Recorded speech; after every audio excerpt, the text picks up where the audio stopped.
संध्याकाळच्या वेळेला स्वयंपाक सोडला की दुसरी काही कामं नसतात झाडू, फरशी वगैरे. त्यामुळे बाकीची जी काही आडवी-तिडवी कामं असतात ती ह्याच वेळेत आवरली जातात.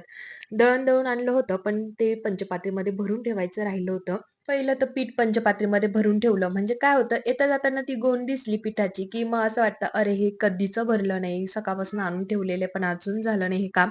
मग म्हटलं पहिल्यांदा ते भरून ठेवूया. छान सगळी भांडी मोकळे वगैरे केली आणि आज मी ना पुदिना आणलाय आणि पुदिन्याची चटणी सुद्धा बनवणार आहे.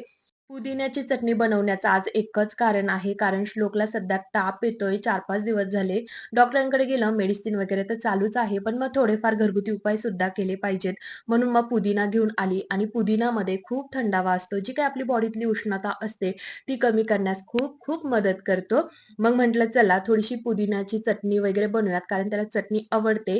म्हणजे थोडी खाल्ली जाईल आणि थोडासा जो काही पुदिना आहे, तर त्याचा रस बनवून तो जेव्हा झोपेल संध्याकाळी, तर तेव्हा त्याच्या पूर्ण बॉडीला चोळून देईल आणि थोडासा अजून जो काही पुदिना आहे, तर तो थोडा तो जिथे झोपतो, तर तिथे स्प्रेड करून देईल. मी बनवण्यासाठी मी जी काही पुदिन्याची पानं होती ना, तर ती सगळे काढून घेतले. थोडी कोथिंबीर घेतली, आलं, लसूण, हिरवी मिरची आणि मीठ. तर हे सगळं मिक्सरमधनं बारीक करून घेईल. लगेच आपली पुदिन्याची चटणी रेडी असते.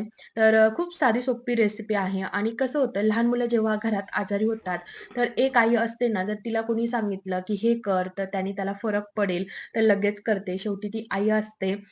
या जगामध्ये एकमेव आई अशी आहे, ती तिच्या बाळाच्या वेदना कधीच बघू शकत नाही आणि त्यासाठी ती काहीही करू शकते. खरं आहे की नाही? तर चला बाय.